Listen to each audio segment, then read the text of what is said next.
Ayan, sino po dito yung naka-attend ng worship patungkol sa legacy? 'Di ba? Parang series yun no? Eternal Legacy, Remembering the Legacy of Love. Marami pa, no? Even yung Christmas celebration natin is about legacy. Ngayon po, ito po yung huling araw or huling linggo ng 2026, no? Last Sunday of 2026, pero hindi po natin tatapusin yung patungkol sa legacy. Actually, ito po yung panimula ng continuation, no? Sabihin mo nga sa katabi mo, continuing the eternal legacy. May iba ayaw na lang magsalita. Ang haba po kasi. O, continuing na lang, no? So, sige po. Next slide. Nung November 9, 2025, no? Unang series natin to o unang linggo na diniscuss natin yung eternal legacy ni Jesus Christ. Sino nakakatanda kung sino ang preacher nito? Sino ang preacher nung November 9 ng SND? Sino?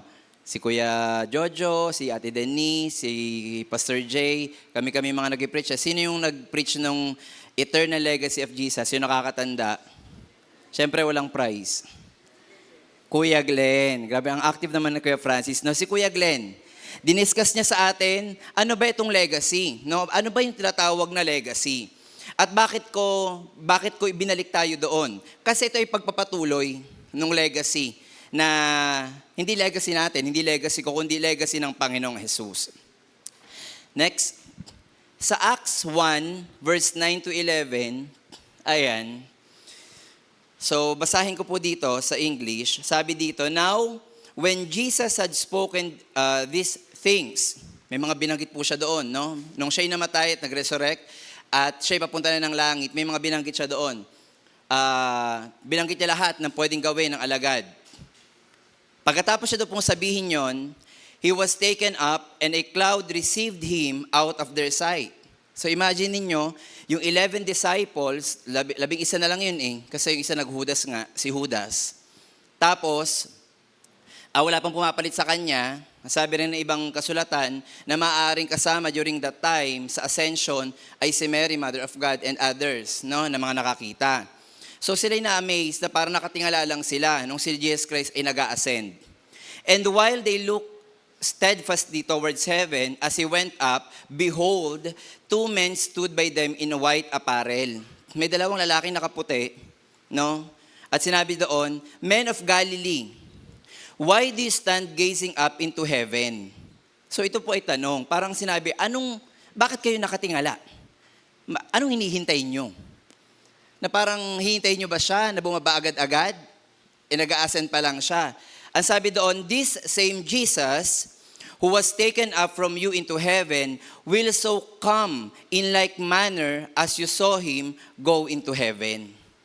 Let us focus ourselves doon po sa tanong ng dalawang lalaki na nakaputi. Men of Galilee, why do you stand gazing up into heaven? Para bagang anong ginagawa nyo? Tutunganga na lang ba kayo dyan? No, na parang mag-aamay lang ba kayo dyan habang buhay? May kinakailangan kayong gawin, hindi man direktang sinabi. No? So balikan ko po yung definition ng legacy. Ano ba ang legacy? Sabi po sa dictionary, ang legacy po, it is what a person leaves behind after they are gone. Kung ano daw po yung iiwan mo, kung ikaw ay mamamatay, or physically mawawala ka, ano daw yon? Pwede daw yung memories, values, actions, or influence. No? At sa biblical scripture, sabi dito, ito daw ay alignment daw po natin sa purpose ng Panginoon. This time, being remembered by God rather than people. No? Pag sinabi ko, sino ang pinakamagaling na basketball player? Anong sagot ng iba? Do you agree, Michael Jordan? Who will agree, Michael Jordan? Di ata niya kilala si Michael Jordan. Michael Jackson ata kilala nila. Sino yung pinakamagaling na singer? Di ba may pumapasok sa isip nyo kasi yun yung iniwan niya. Yun yung legacy niya. Pero tayo, kung tayo ay pupunta sa sementeryo at bibigyan tayo ng pagkakataon na gumawa ng sarili nating lapida, sa paanong paraan mo gustong maalala? Baka nakalagay si John Ma, walang ibang ginawa kundi mag-gym. Yun ang legacy ko. Wala na. Inuod na yung katawan. Yung isa naman, ang lalaking matinik, maraming chicks. Yung legacy ba na yun ang iiwan? O yung isa naman, walang ginawa kundi mag-Dota at mag-ML. Anong legacy ang iiwan mo? Kasi dito ka daw po maaalala. At mamaya po, may mga mababanggit akong Bible character na kung titignan natin, meron parang nag-exist na ganung tao na parang hindi man lang pinanghinayangan nung namatay siya. No? Sabi dito, next, the life you live will be the legacy you live. Sino po dito ang buhay? Taas ang kamay. Titignan ko maigi kasi baka mamaya yung iba dito ay zombie na talaga. Tandaan nyo, yung legacy po, hindi nyo hihintayin na mamatay kayo para maalala. Ang perception ng iba, legacy naman yan na hindi pa ako patay. Ngayon na ginagawa mo yung legacy, ngayon pa lang na nag-uugat yung legacy, dapat alam mo kaagad kung saan or paano mo ikaw gusto maalala. I-evaluate natin yung sarili natin. Yung buhay ko ba ngayon karapat dapat isulat sa lapid or tarpaulin kung mamamatay? Or wag na lang nakakahiya, wag mo na. Ikaw ba yung tipo ng tao, pag ako namatay, ito ilagay nyo sa lapid ako ha? O ikaw yung tipong, pag ako namatay, huwag nyo na ako ibural, parang awa nyo na, pagkatawanan ako ng tao. So anong klaseng legacy ang iiwan mo? Huwag kang tumingin sa katabi mo, hindi yan ang magdedictate ng legacy mo, ikaw. Anong klaseng buhay meron ka ngayon, kapatid? Nakakalugod kaya sa Lord? Or nakakalugod sa tao sa paligid mo? Kasi okay naman, feeling ko okay naman kuya, kasi na-recognize naman ako ng tao. Promoted nga ako Feeling ko okay naman. Pero yan ba talaga yung legacy na yon? So dito po, next slide, pahapyawan ko lang. Ito po ay genealogy of Jesus from Adam. Jesus Christ is the second Adam, no? Sa preaching ni Pastor, laging binabanggit, or madalas binabanggit, na ang second Adam ay si Jesus Christ, ang katugunan sa atin. Bakit ko po pinakita? Kasi bawat tao, simula kay Adan hanggang kay Jesus Christ, hanggang sa mga disciples, may mga legacy po yan. But I will let you focus on King David, yung nasa gitna, at mamaya po yung isang hari na medyo maliit lang yung pagkakasulat, pero tignan natin kung ano yung naging impact. No? So, patandaan po natin yung genealogy kasi may legacy po yan. Yun nga lang, kung tatanungin niyo ako, kuya, lahat ba ng legacy ng ginawa ng tao dyan maganda? Sad to say, hindi. Almost 50% nga liko. Pero buti na lang, no? Buti na lang, may mga nagtino. So, tingnan natin yung buhay ng isang hari, next, na nagngangalang Jehoram. So, sa 2 Chronicles 21 verse 20, ito lang po yung description sa kanya. Pero kung gusto niyo basahin yung kanyang talambuhay, very short lang yung binanggit sa Bible, pwede naman. Sabi diyan, Jehoram was 32 years old when he became king, and he reigned in Jerusalem 8 years. So, 32 siya naging hari. Ilang taon siya nag-reign? 8. He passed away to no one's regret. Tagalogin ko, siya ay 32 nung siya ay naging hari, 8 taon siya nanungkulan, at namatay siya nang wala man lang regret yung mga tao. In short, ang gustong sabihin, buti na lang namatay na to. Ikaw ba, kung evaluate mo yung sarili mo ngayon, bilang part ng pamilya mo, bilang part ng trabaho mo, bilang part ng church, pag nawala ka ba, panghihinayangan ka? O baka sabihin, ay buti na lang, Diyan ang tagal na panahon kong ni-request na mawala ka. Or ikaw yung tipo ng tao, nakakapanghinayang yung buhay niya, no, marami pa siyang magagawa. Sana dinagdagan pa ng Lord yung buhay niya. May manghihinayang ba kung mawawala ka ngayon? Or talagang ipagpapasalamat nila, ipag-celebrate nila, extended ang Christmas, patay na siya. Si Jehoram po, ako ay 34 years old. Matanda lang siguro ako sa kanya ng 2 taon, naging hari ito. 8 years siya nanungkulan. Alam niyo po saan niya dinala ang bansang Israel or yung bayang Israel for 8 years? For idolatry. Lahat ng Diyos-Diyosan inilatag niya, o sambahin niyo yan. Yun ang legacyng iniwan mo for 6 years. Kasi yung 2 years po, nagkasakit siya, na sinasabi nga ng mga Bible scholar, baka daw yun ay colon cancer. For 2 years, nahihirapan siya sa sakit niya. As in talagang sabi doon, sobrang wala siyang pahinga. Na 2 years siyang pinapatay nung sakit niya. Tapos, nung ililibing na siya, wala man lang pumunta. Hindi nga ata binurol ito eh. Sabi dito, and was buried in the city of David, but not in the tombs of the kings. Pero hari ito. Natandaan niyo dati yung issue. Ilibing sa libingan ng mga bayani ayaw namin kasi hindi nag-traitor sa bayan yan. Hanggang sa nailibing na lang sa libingan ng mga bayani kasi daw may honor. Ito hindi, hari ka pero hindi ka nilibing doon sa libingan ng mga hari. Bakit? Ayaw nila sa'yo. Parang, kung ako to, laking kayo yan siguro na may iwan kong pamilya. Yung tipong wala bang susunod sa atin kasi papunta na yung kabaong ililibing na Ni walang isang nakipaglibing. Yung nag-celebrate pa yung iba, patay na siya. Ipagdiwang natin ito. Yun yung legacy iniwan niya. Buti na lang, nakatagpo ang Diyos na isang tao na ang puso ng taong ito ay kapareho ng sa kanya. Next, si King David. Sabi sa Acts 13, si King David po ay nasa panahon ng lumang tipan. Pero siya, ang kanyang buhay ay binabanggit pa sa bagong tipan. Just imagine, ang reference po natin ay Acts 13:22-23. Siya po ay naisa sa parang ina-announce pa, ikinukwento pa. Bakit? Kasi ang gandang halimbawa eh. Ang sabi dito, after removing Saul, si Saul po ay isang hari din, kauna-unang hari ng Israel, he made David their king. But take note, David is not in the line of being king. Wala siya sa linya ng pagiging hari. Kasi si Saul, yung anak niya na si Jonathan, dapat doon manggagaling eh. Pero wala doon yung naging hari. Siya ang pinili ng Diyos para maging hari. God testified concerning him, I found David, son of Jesse, a man after my own heart. He will do everything. The word is everything. Kahit ano. Everything I want him to do. From this man's descendant, from David, hindi binanggit from Jehoram. From David, God has brought to Israel the Savior Jesus as He has promised.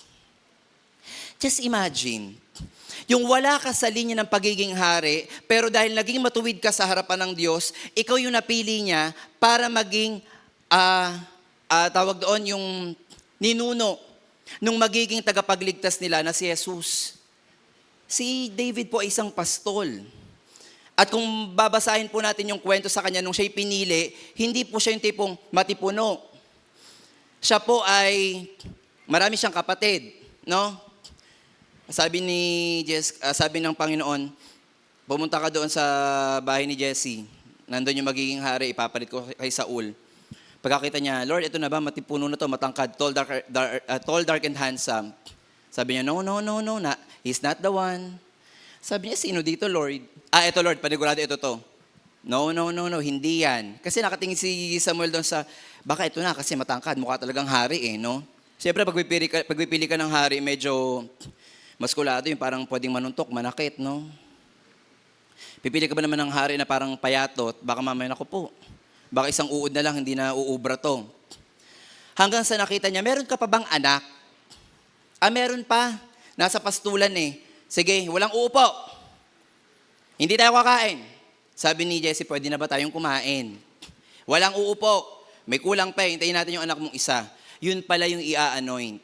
Sa kanya manggagaling si Jesus Christ, sa kanyang lahi. At sabi dito, from this man's descendant, yun na kaagad yung naging legacy ni David. Question is, nagkasala ba si Haring David? Nagkasala po ba siya? Yes.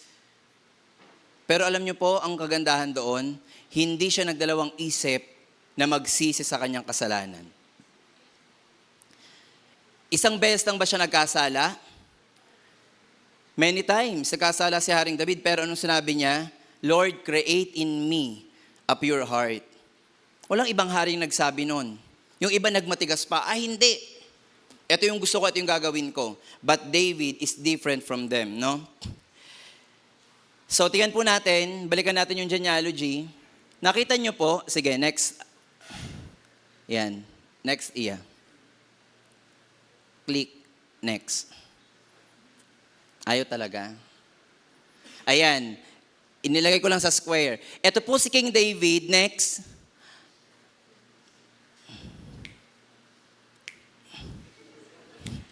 Next. Hindi yan. Sige, balik mo doon. Ito po, ayan, si Joram, pang ilan? From David to Solomon, tignan natin kung ilang generation David, Solomon, Rehoboam, Abijah, Asa, Jehoshaphat. Si Jehoshaphat ay matinong hari na ang anak niya ay naging liko. Yun po yung namatay na hindi man lang pinanghinayangan. Mga kapatid, huwag naman po sana na kung mawawala tayo, hindi tayo panghihinayangan ng tao. No, hindi pong pag namatay siya, ay grabe yan. Alam mo ba dati, kahit mainit, nag-share ng gospel yan. Walang yayan eh. Ganun ba tayo maaalala? O tipong, nako yan? Sko, lang ginawa sa church kundi matulog yan. Tapos na worship, nandun pa yan eh. Acquaintance song na lahat, tulog pa lahat, kami nakalabas na. Paano tayo maaalala? So tingnan po natin, talon tayo sa kapanahunan po ng ating Panginoong Jesus.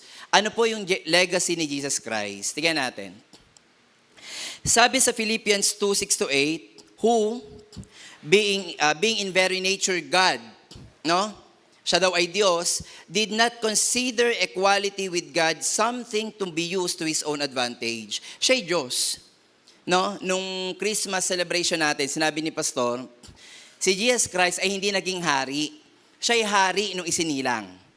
Ito ang Diyos daw, no? Ang Panginoong Jesus, siya'y may nature ng pagiging Diyos. Pero hindi niya ginamit yon para sa kanyang sariling advantage. Hindi siya yung tipong, umalis kayo dyan, Diyos ako. Ang pinakaunang upuan sa akin. Itutok ang aircon sa akin, mainit. Mag-worship ako. Ay, hindi siya ganun. Hindi niya po hinubad niya yung kanyang pagiging Diyos. Rather, He made Himself nothing by taking the very nature of a servant, being made in human likeness. Kaya nga po sabi, siya'y nanirahan sa piling natin, katulad natin. Sino po dito naiinitan? Sana all may built-in electric fan. Ano? Sino po dito nagugutom? Sino dito nagiging masaya? Naranasan po ng Panginoong Hesus yan. Bakit? Kinuha niya po yung katatayuan natin bilang tao. And being found in appearance as a man, ano pong sabi dyan? He humbled Himself by becoming obedient to death. Hanggang kailan po siya naging obedient? Hanggang sa cross, hanggang sa kamatayan. If we're going to evaluate ourselves, hanggang kailan tayo magiging masunurin? Siguro pag sinabi ko dito, lahat po tayo tumayo, tatayo kayo lahat. Lahat sumayaw, sasayo lahat. Sige, lahat pumila, ipapako ko sa krus. Wait lang, kuya, masyado ka ng no? Hanggang dyan ka lang. Pero ang Panginoong Jesus sabi diyan, naging obedient siya hanggang kamatayan, even death on a cross. At ano po yung talagang legacy ng Panginoong Jesus? Matthew 4:23. Jesus went throughout Galilee. Ano pong ginawa ng Panginoong Jesus? Ano yung reason niya ng pagparito? Teaching in their synagogues, proclaiming the good news of the kingdom, and healing every disease and sickness among the people. Yung inawit po natin kanina na Consuming Fire, may lyrics po doon ang nakalagay doon, a passion for your name. Ito po yung buhay ng Panginoong Jesus nung nandito pa sa lupa, nung nagkatawang tao siya. Wala siyang ibang ginawa kundi magturo, mag-share ng gospel, magpagaling ng mga may sakit, at kahit nga po hindi mananampalataya, pinapagaling niya. Tayo, ilang tao na ba ang nabahagyan natin ng testimony natin na tayo binago ng Diyos? Sino dito nakakaranas mag-share ng gospel? Huwag po kayong mahiya.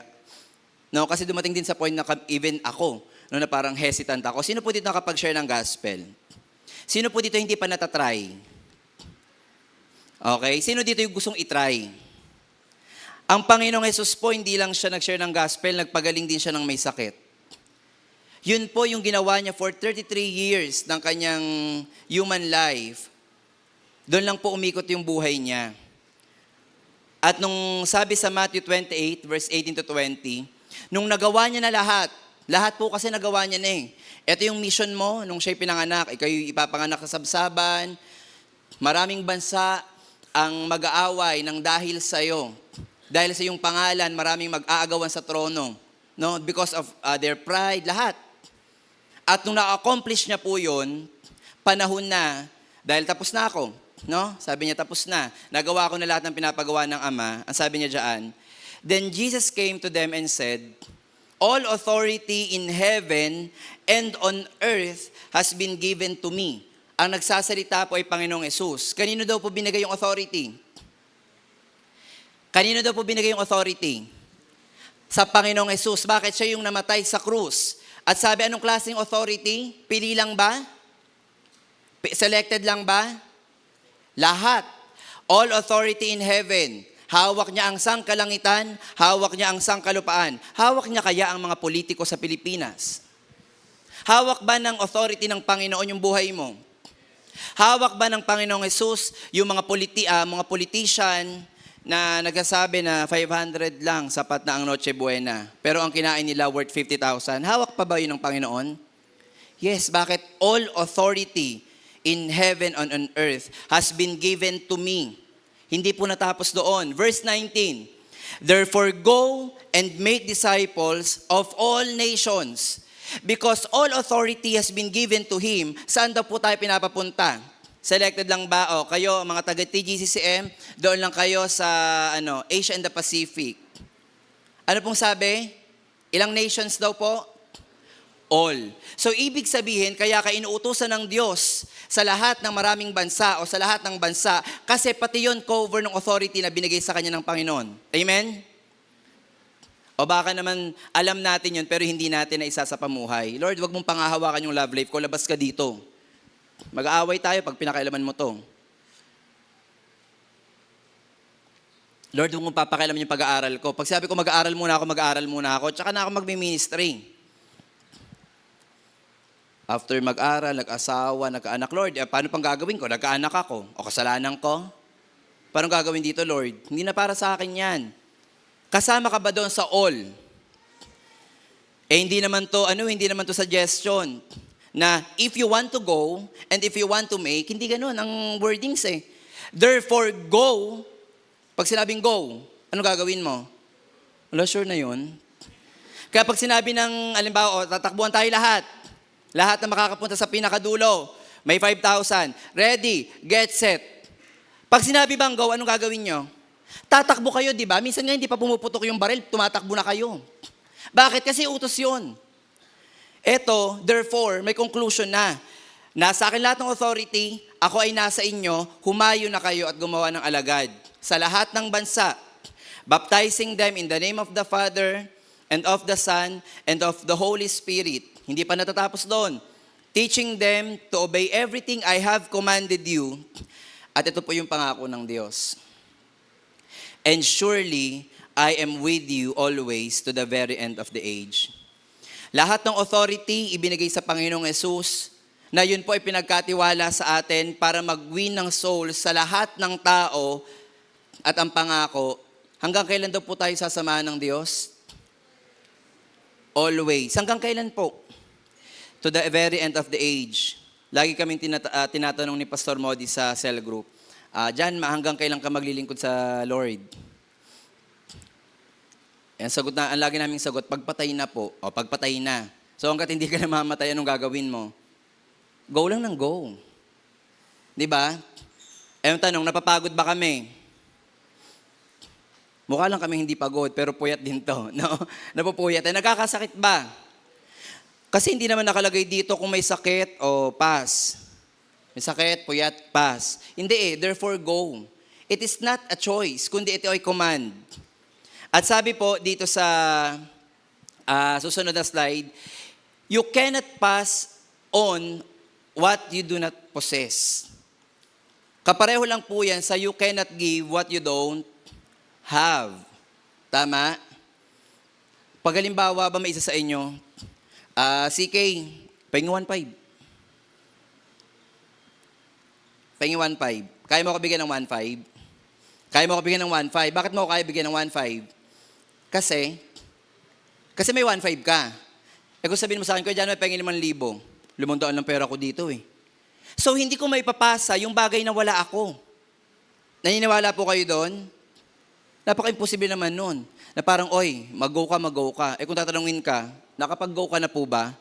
Inuutusan ka, wag mo ko ibabalik sa akin.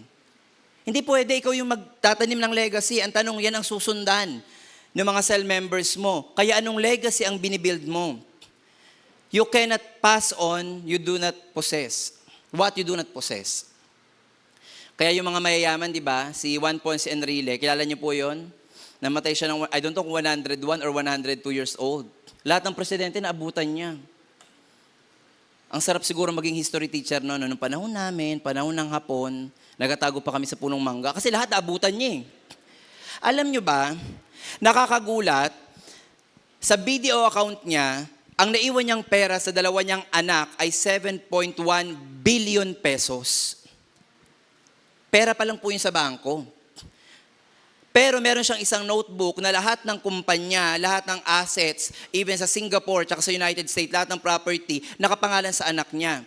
At yung 7.1 billion na yon ay accumulation lang ng kanyang investment sa isang bangko. Just imagine, parang kahit ata hindi magtrabaho yung susunod ng mga apo niya, nakatunga nga lang doon, meron, bakit? Yun yung legacy iniwan ko. Kung ako mawawala, ay hindi kayo magugutom. Ilagay natin sa spiritual life, kung ikaw sa leader, pag ikaw ba nawala, busog ba spiritual yung iiwanan mo? O baka mamaya, wala na yung sa leader natin. Ano gagawin natin dito? Mag-TikTok na lang tayo lahat.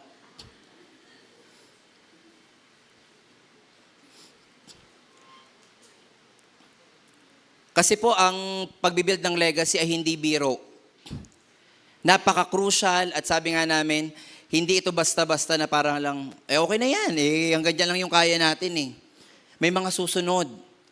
Lalo na yung 12 na kumpleto na, may 144. Anong susundan nila pag itong pinuno, itong leader niya inawala? So, are you willing to continue the legacy of Jesus? Sure kayo. Babalik ko doon sa slide ko anong ginawa niya. Nag-share ng gospel, nagpagaling na may sakit, nagpalayas ng demonyo. No? Yan po yung gagawin natin. Baka mamaya kayo pinapalayas sa mga magulang nyo. So hindi. Dapat sa bahay pa lang may legacy na. Now, ano po yung kinakailangan natin para may pagpatuloy yung legacy ng Panginoon? First one, I have 3 points. 3 I's. 3 I's. First I, intentional encounter. Sa John 1:39, ito po yung pagtawag sa mga disciples, no? Sabi diyan, "Come," he replied, ang nagsasalita po ang Panginoong Jesus, "and you will see." So they went and saw where he was staying, and they spent that day with him. It was about 4 p.m. Ang kausap niya po dito ay si Andres. Habang inaaral ko po itong scripture, honestly, sabi ko, talaga, importante palang mapag-aralan ng scripture, no? Kasi ang paniniwala ko talaga, ay si Pedro yung unang nakatagpo ng Panginoong Jesus sa disciple. Diba? Parang very prominent. Si Andres pala ang una, bago niya tinawag, si Pedro. No? Pwede niyo po ako i-correct, no? Kung may mababasa kayo. Kasi nung binabasa ko siya, nakatagpo ng Panginoong Jesus si Andres. Tapos si Andres sabi niya, ay wait lang po, hanapin ko yung kapatid ko, si Pedro. Tapos hindi ka nakita ko yung Mesaya, nandun. Just imagine, isang mangingisda, nagsimula sa kanya, tinawag niya lang yung isa. Bakit? Kasi nagkaroon siya ng intentional encounter. Intention niya na ipakilala sa kanyang kapatid, biological, etong Mesaya na to. Uy, nakita ko yung Mesaya nandoon. Ganun ba tayo ka-eager? Nung tayo ay nakapag-encounter or na-meet natin or na-encounter natin ng Panginoon, sino dito nakapag-encounter God retreat na? Yung parang day trip pa lang eh. Okay, may day trip po. Kuya, pwede na bang Kasi kating-kati na kami eh. Gusto namin mag-testify eh. Kapatid, meron pa tayong last session. Hindi kuya, ready na to eh. Diba? Bakit? You have the intention na ma-meet din nila. Bakit? Ay, ang sarap ng feeling. Gusto ko din maranasan mo. At hindi lang po doon natatapos. Anong sabi? So they went and saw where he was staying, kung saan daw nag-stay si Jesus Christ, and they spent that day with him. May mga trabaho ba itong mangingisda na to? Anong oras daw po yun? Anong sabi diyan? It was about 4 p.m. Ano kayang ginagawa ng mangingisda ng ganitong oras? Kakatapos lang nila mangisda. Tapos anong gagawin nila? Mag-aayos ng lambat. Kasi mamaya madaling araw, anong gagawin nila? Pero ito kakaiba. iniwanan muna nila yung ginagawa nila at sabi dito, nagstay sila. Bakit? Gusto naming magkaroon ng encounter sa Panginoong Jesus. Intention talaga namin to. But the question is, do we have this intentional encounter na parang hindi lang emosyon, kundi eagerness na makilala ang Diyos? Or umuupo lang tayo dyan, or umaten tayo ng SND kasi chinecheck lang sa leader nyo yung attendance nyo. Pakicheck nga kung umaten si ganito.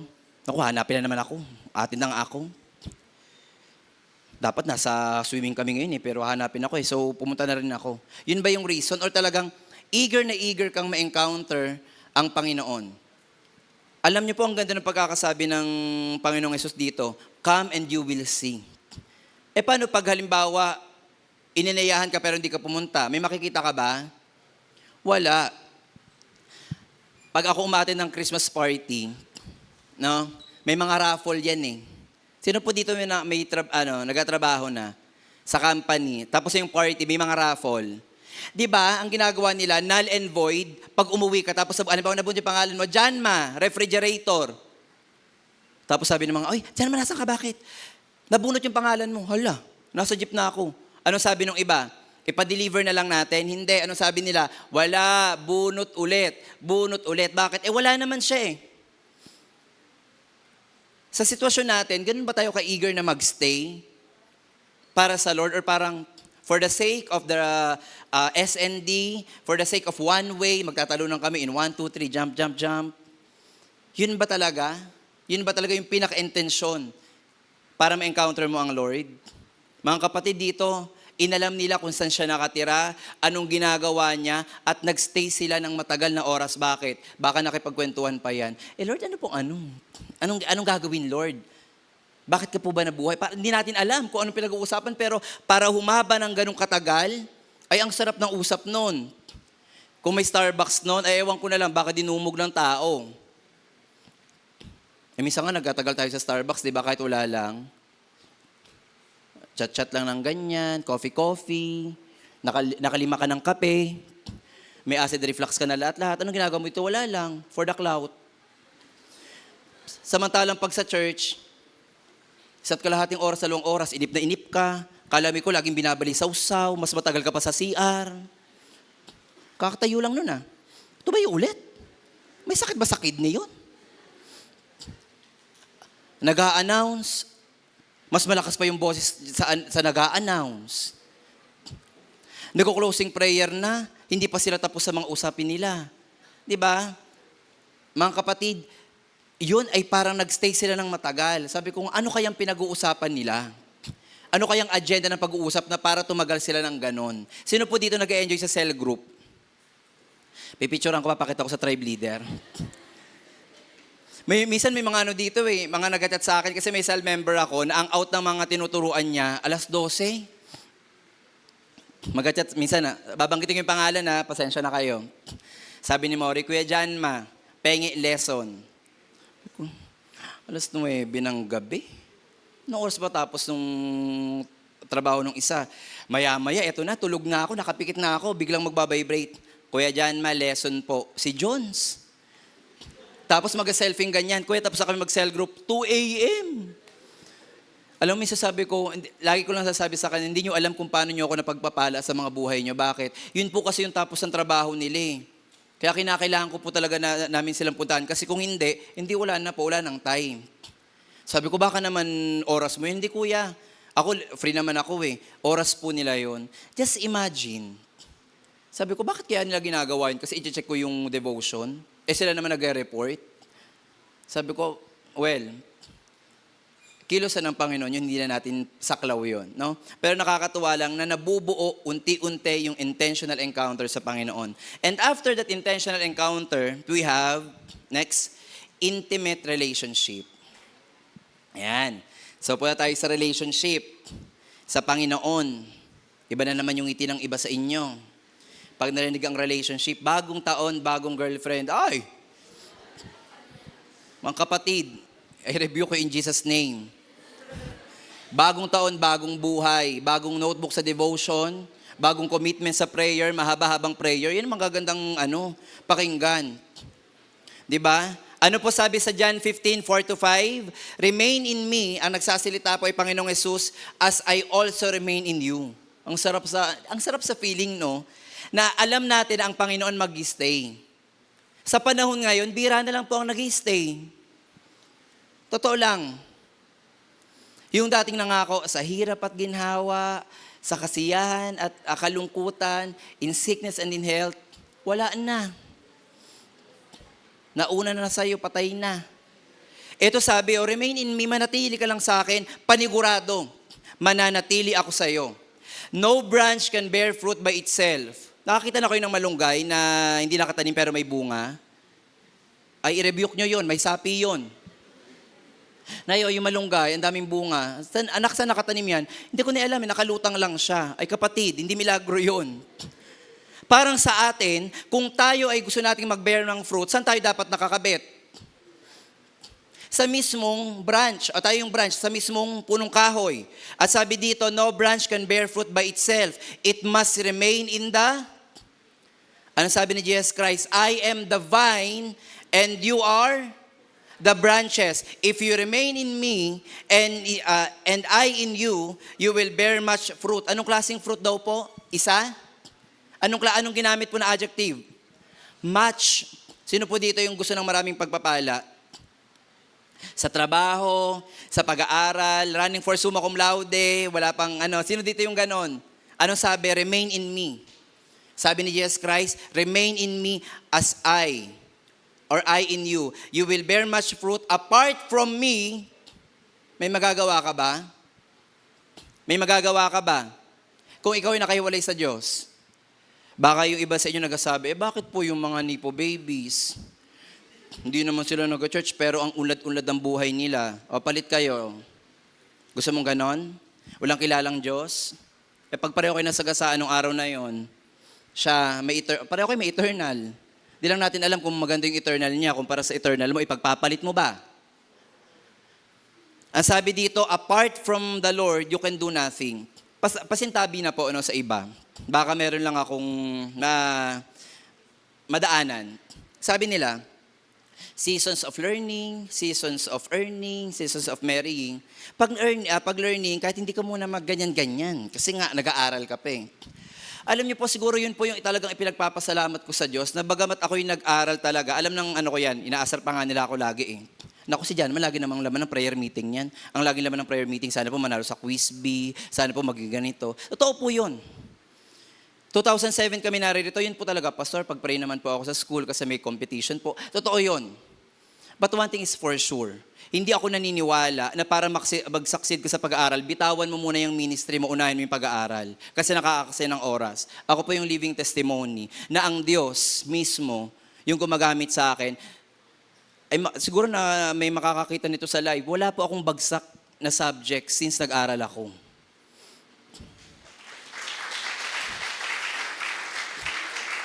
Modesty aside, kasi po marami nagsasabi, kuya, kasi ganito eh. I'm not invalidating po your experience, no. Since elementary, high school, college, hanggang nag-masters ako, hanggang ngayon pinupurso ko yung doctorate ko, at kaakibat nun yung ministry, never pan dumating sa point na kulang yung 24 oras para hindi ko matapos yung pinapagawa ng Lord.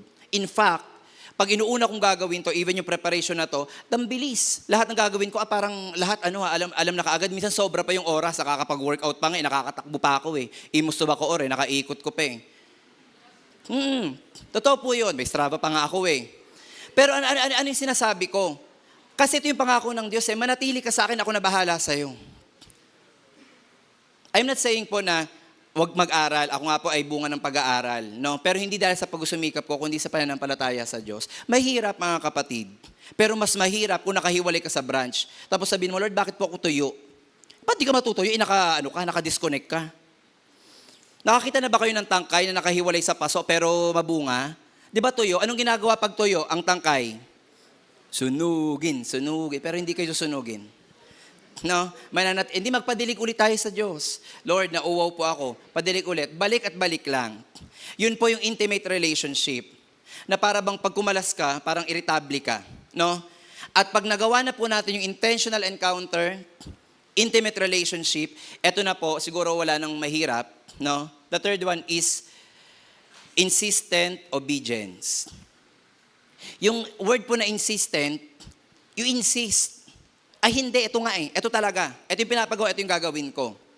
Sa 2 Timothy 2:2, sabi ni Paul, "And the things you have heard me say in the presence of many witnesses and trust to reliable people will also be qualified to teach others." Ito na po yung pagpapasa ng legacy. Lahat ng narinig mo sa akin, Timothy, ipasa mo sa mga tao na mapagkakatiwalaan. Sino po dito yung mga mapagkakatiwalaan? Nagduda sila. Hindi ko pa po sure, nangungupit pa po ako hindi mo natataas ang kamay. Tanong ka na lang next week, kuya, baka kaya ko na.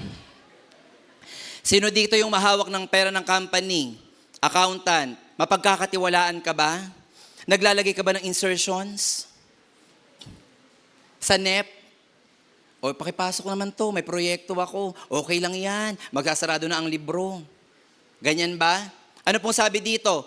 In the presence of many witnesses and trust to reliable people who will also be qualified to teach others. Sino po tong reliable people na to? Ito po yung nananatili doon sa pakikinig ng turo.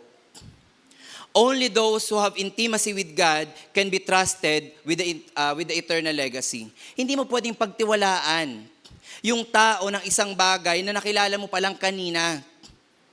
Ako'y may 7 milyon, ako'y aalis muna ha, pwede bang hawakan mo to? Sino ka po? Basta hawakan mo to. May tiwala ako sa'yo. Takas ko to. Basta may tiwala ako sa'yo. Pagkakatiwala mo ba? Di ba hindi? Minsan nga kapamilya mo na pinagdududahan mo pa eh. Pakadeposito sa bangko. Ako na nga lang. Pakadeposito. Ako na nga lang. Pamilya mo na yun. Yun pang taong hindi mo kakilala. Dito po sabi, reliable people who will also be qualified to teach others. Ano po yung qualification? Hindi po dapat tapos ka ng doctorate. Dapat engineer ka. Ay, dapat ano ka? Expert ka sa multimedia para mapagkatiwalaan ka? No. Sino itong mga reliable and qualified people? Ito po yung humble in heart na pag tinuruan ng Diyos sumusunod.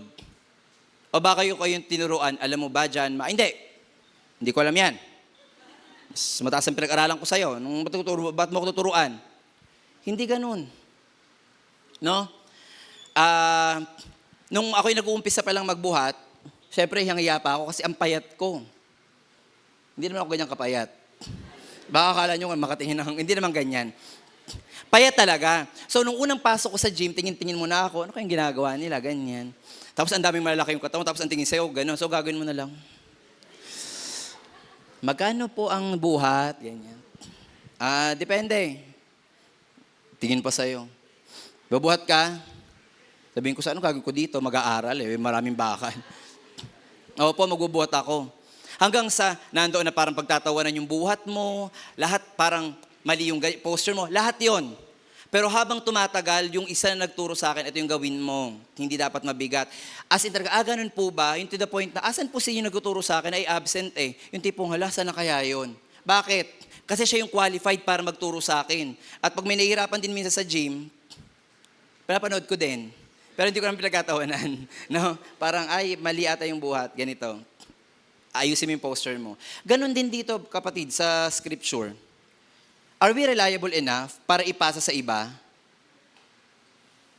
Or baka naman pag i-share pala ng C1, alam mo ba na meron tayong 3 destinasyon? Sa impyerno. Pag hindi ka sure sa purgatorio, patayin na, kapatid. Baguhin na ang materials. Doon pa lang hindi ka na reliable. Dalawa lang pinag-uusapan, impyerno, langit. Dinagdagan mo, hindi ka pa sure. Sige, baka may purgatorio for you. Alam mo ba na may tinatawag tayong God na Mother? Huy! Mga faith course student. Bakit? Part yun ng pagiging reliable. Mga kapatid, baka naman mamaya, ay pastor, meron nga po akong natutunan eh. Ito nga po, devotion ko. Anong aklat? Sa Facebook ko lang po ito nakita eh. Kapatid, paano ka magiging reliable? Reliable people have intimate relationship with God, hence, they are persistent to do all His will. No? So, tignan po natin yung isang patotoo. Ayoko sana gamitin yung favorite word pero may isa talagang character sa Bible na kahit paulit-ulit kong binabasa yung talambuhay niya at sinesearch ko pa, even yung mga commentaries, sobrang na-overwhelm ako. Na parang paano? Etong taong to, paano? Sige, tingnan natin. Sa Philippians 3:7 to 8, 9 to 11, tsaka 12 to 14. Pero unahin natin to. Sabi ni Pablo, ang tinutukoy ko po ay si Pablo, sabi niya, "But whatever were gains to me now, I consider loss for the sake of Christ." Lahat ng meron ako, wala na yun. Sabi dito, "What is more, I consider everything a loss because of the surpassing worth of knowing Jesus Christ, my Lord." That is the intentional encounter. Partida ha, wala itong encounter physical kay Jesus Christ. Nagsalita lang, sa ulo, bakit mo ako pinag-uusig? Hindi to katulad nila Peter na talagang kasabay kumain, kasabay mag-devotion, wala. Ito talaga ay wala siyang physical na encounter. Sabi niya, "For whose sake I have lost all things, I consider them garbage." Ang ginamit nga pong word dyan, sa totoo lang, sorry, baka sensitive sa YouTube tae. Tae yan. Kakadiri. Yung recognition, yung degree mo as doctorate, yung doctorate degree mo, wala, tae yan. Sa harapan ng Diyos, itinataboy ko yan. Bakit ganun siya magsalita? Ano bang background ni Pablo? Si Pablo po ay isang rabbi. At pag sinabing rabbi, kabisado mo yung first 5 books, Genesis, Exodus, Leviticus, Numbers, Deuteronomy. Kayo po ba merong alam na verse? Sino po dito may memory verse? Mga kapatid. Yung iba nasa SOL3, alam ko nasa SOL3 kayo, wala kang alam na verse? In the beginning, God created, baka yun lang po ang alam ko. Tsaka po yung nasa New Testament at nagbigti si Judas. Ang dami namang mamememorize, yun pa. Siya, memorize niya yon. Pero sabi niya, wala yun. Sabi niya, "For the sake of knowing Christ, that I may gain Christ, I want to know Christ." Siya mismo nagsasabi, gusto kong makilala ang Panginoon. Yes, to know the power of His resurrection and participation in His sufferings, becoming like Him in His death, and so somehow attaining to the resurrection from the dead. Yun po yung intentional relationship. Next, Philippians 3:12. "Not that I have already obtained all this." Just imagine, rabay ka, kinikilala kang magaling sa scripture, at siya ay naging estudyante pa ni Gamaliel. Kung parang halimbawa, sino teacher mo? Ay, sa Harvard University po. Wow! Harvard! Nung panahon nila, pag ikaw naging estudyante ni Gamaliel, ay kakaiba ka. Dahil pag ikaw ay naging rabbi, hindi ito na parang, gusto mo? Sige, matuto ka. Hindi. Pag bumagsak ka sa qualification, hindi ka na pwede maging rabbi.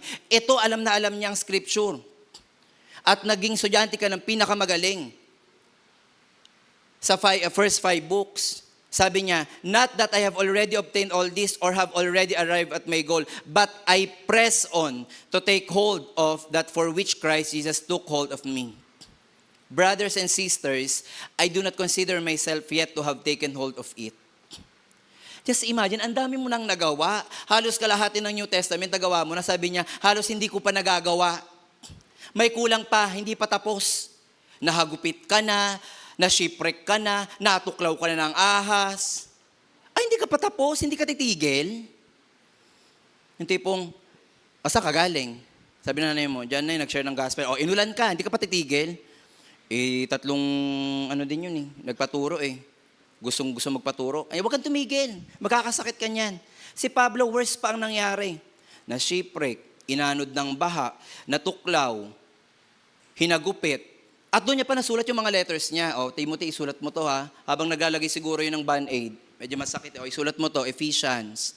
Tayo, sama ng pakiramdam ko, Lord, hindi mo na ako mag-devotion, naunawaan mo naman, di ba? Totoo lang, mga kapatid. At anong sabi dito? Verse 13. "But one thing I do." Ano pong sabi niya? "Forgetting what is behind." Kalimutan mo na yung manangyari. Dati kang drug addict, dati ang pinapatugtog mo, Metallica, lahat. Kalimutan mo na. Forgetting what is behind and straining toward what is ahead. Verse 14, "I press on toward the goal to win the prize for which God has called me heavenward in Christ Jesus." Saan po siya nakafocus? doon sa recognition na, ay, ang galing-galing ni Pablo, dahil yan, Pablo, ikaw ang valedictorian, salutatorian lang si Peter. Hindi po ganun. Anong sabi niya? I press on toward the goal to win the prize. Ano po yung prize na yon? Yun po yung eternal life, and that is part of the eternal legacy. Alam niyo po, etong sinabi niya na to, may kapareho po ito sa lumang tipan. Yung sabi niyang, but one thing I do.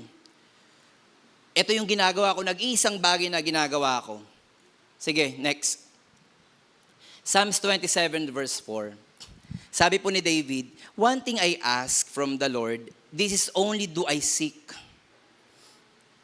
No? Sabi niya, that I may dwell in the house of the Lord all the days of my life, to gaze on the beauty of the Lord and seek to Him in His temple. Wala pong sinabi diyan na, one thing I ask from the Lord, a golden crown, a golden throne, a huge kingdom na maghari ako. Hindi. Anong sabi niya? This is only do I seek, na manirahan ako sa tahanan ng Diyos sa lahat ng araw ng aking buhay para mamasdan ang kanyang kagandahan. Uupo ka lang doon, ang ganda-ganda mo talaga, Lord. Parang naa-amaze ako. Yun lang ang gusto ko, sabi ni Haring David. Pero siya ay kilalang hari. Hanggang ngayon, kilala po si Haring David. At ano pong sabi ni Paul? Next. But one thing I do, forgetting what is behind and straining toward what is ahead. I press on toward the goal to win the prize for which God has called me heavenward in Christ Jesus. Hindi sila nag-exist sa same na time. Libong taon pagkatapos si Haring David. Pero ano po yung prayer nila? Na makamit yung buhay na walang hanggan kay Kristo Jesus. Tayo po ba? Babalik ko kayo doon sa tanong. Kung tayo po ay bibigyan ng pagkakataon magsulat sa sarili nating lapida, ano pong legacy yung iiwanan mo at i-continue yung mga tinuturuan mo or nung family mo? Ano pong nakalagay doon? Kung dati ang nakalagay doon, huwag tularan, nakakamatay. Ngayon kaya, ano kayang ilalagay natin doon sa lapida natin? No? Hindi na natin alam. Hindi natin alam kung ano yung sasabihin nila sa atin, but one thing is for sure. Ano pong sabi ni Paul and sabi ni David? One thing I ask, to gaze upon the beauty of the Lord and to seek Him in His temple. Bago po ako magtapos, babalikan ko lang yung ating key verse. Next. Bakit kayo nakatunganga?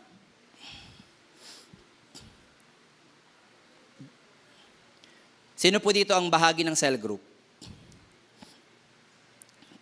Baka po sa inyo hindi pa alam yung cell group, yung ina-explain po sa inyo kasi baka yung iba ay nasa consolidation. Yung linggo-linggo kayo nagmi-meet, minsan may pagkain, minsan tawanan, minsan asaran, yan part ng cell group yan. Sino po dito bahagi ng isang healthy cell group? Itaas ang kamay. Amen. Ngayon, ang sabi ng mga dalawang lalaki, anong ginagawa nyo? Ba't kayo nakatunganga? Anong sabi diyan? Men of Galilee, why do you stand gazing up into heaven? Naturuan na kayo, di ba? Alam nyo na, nakilala nyo na eh. The same Jesus who taken up from you into heaven will so come in like manner as you saw Him to go into heaven. Maghihintay ka lang ba? At habang naghihintay ka, anong ginagawa mo? What are you waiting for? All authority in heaven and on earth has been given to Jesus. The kingdom of heaven is in need of workers. Reliable workers. Sino po dito yung willing ipadala? Pinaraphrase ko lang yung tanong ni Pastor Modi kanina. Ang tanong niya kayo ng umaga, sino ang sasama? Pastor, wala daw. Sino ang sasama? Sino makikibahagi? Huwag kayong mag-alala, kasi baka akala nyo, ito ay individual effort. No. It is a team effort. Kaya nga kanina yung song, yung And the Church Agrees, when we're unified. Di ba? Kung lahat tayo daw nagkakaisa. So sa pagkakataong pong ito, no, next, Ito po yung iiwanan kong question sa inyo sa aking pagwawakas. Will you carry forward the legacy of Jesus? Tanungin mo yung katabi mo. Itutuloy mo ba? Kung wala siyang alam na itutuloy, wag mo nang tanungin. Kasi ibabalik ko kayo sa 2 Timothy 2:2. Those reliable men, those reliable people. Kung wala siya, anong itutuloy ko? Kung wala kang alam na itutuloy, pues dapat mong malaman kung ano itutuloy. But the question is, will you carry forward the legacy of Jesus? Sino po dito yung, hindi ko sinabi na, mahirap kasi magtanong, no? Na, syempre, nasabi mo lang yan kasi wala ka sa sitwasyon namin. Kaya nga po ang sabi dito hinubad niya ang pagiging Diyos, kinakailangan niya na maranasan lahat, paghihirap mo, gutom mo, na-persecute ba siya? Oo. Mas maraming beses. Sinampal ba siya? Oo. Dinuraan ba siya? Oo. Minura ba siya? Oo. Yung damit niya, pinagpustahan pa. Dumating na ba kayo sa point na gano'n, hinubaran ka tapos yung damit mo pagpustahan? Wala pa naman, no? Pero yun ginawa niya lahat. Bakit?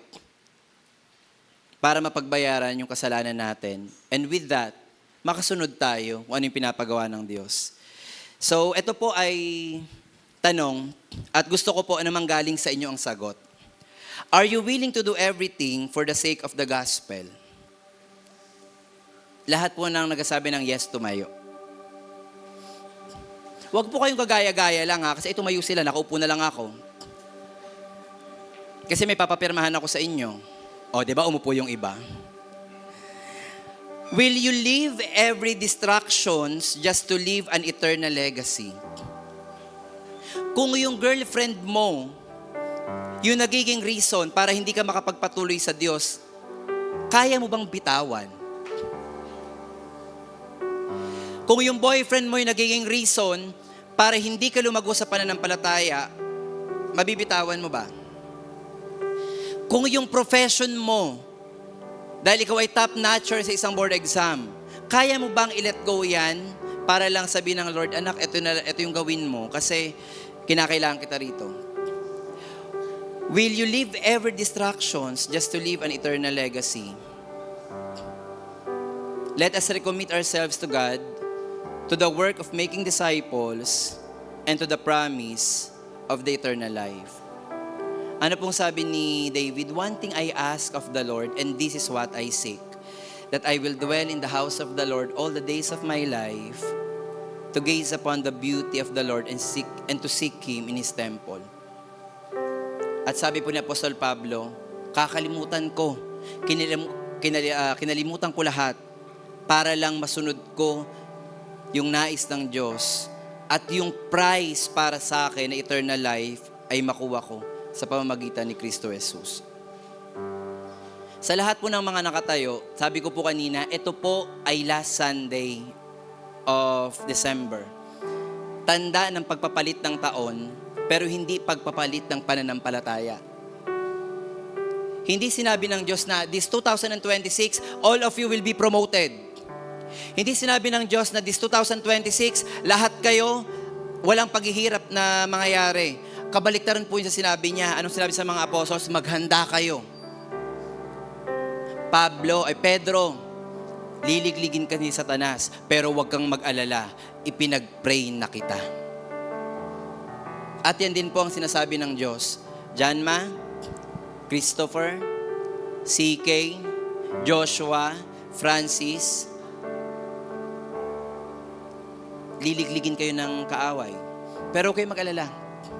I got you. Pinag-pray ko na kayo. Magtatagumpay kayo. At itong recommitment natin, ay yung pagkukumit ulit natin ng ating buhay sa Lord, ito po ay hindi ito decision na, bakit?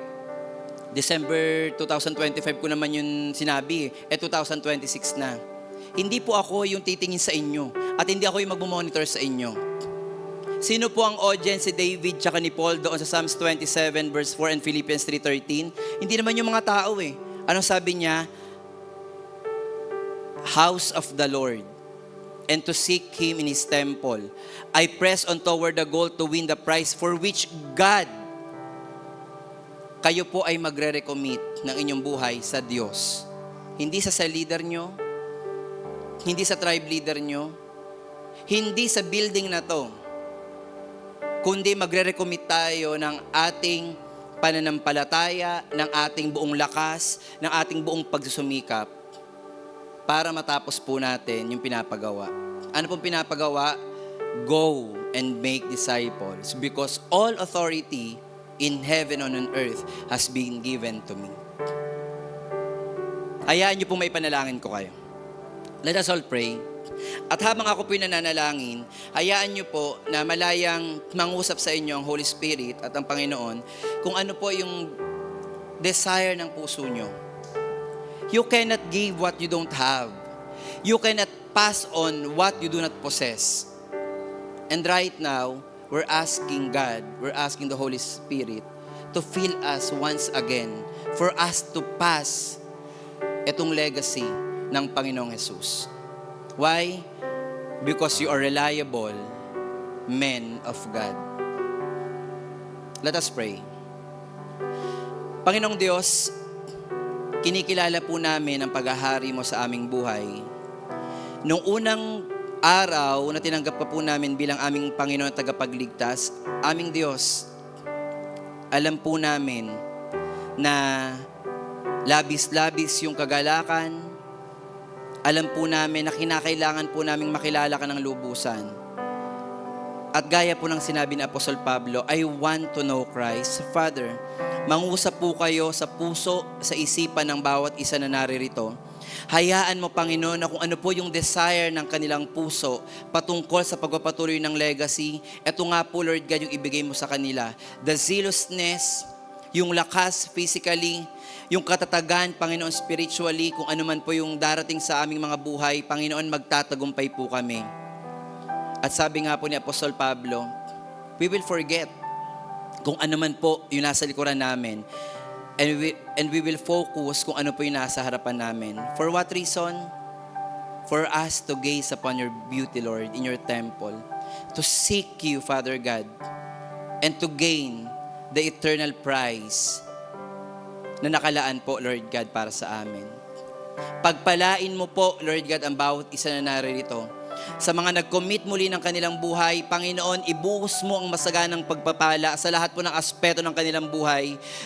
Maging asin at ilaw sila, Lord God, sa kanilang mga tahanan. Sa mga may mga katanungan, Panginoon, sa kanila pong buhay, sa kanilang pananampalataya, patuloy mong paliwanagin ito, Lord God, at sila po ay maging bahagi din nung ginagawang pag-share ng gospel, Panginoon. Matuto po kami, hindi sa aming kakayahan, kundi nga po, Lord God, sa mga salita mo. Panginoon, patuloy po namin kayong itinataas. This 2025, salamat, Panginoon, sa pagtatawid sa amin, salamat sa pagtatagumpay sa amin. Panginoon, papasok na muli tayo sa 2026 at kung paano mo kami pinagpala, spiritually, physically, financially, materially, Panginoon, pinangahawakan namin ang pagpapalang ito, itong darating na taon. Sa iyo po ang kapurihan, aming Diyos, sa iyo po ang kadakilaan. Ito po yung aming dalangin sa pangalan ni Jesus. Amen. Amen. And amen. Sige po, makakaupo na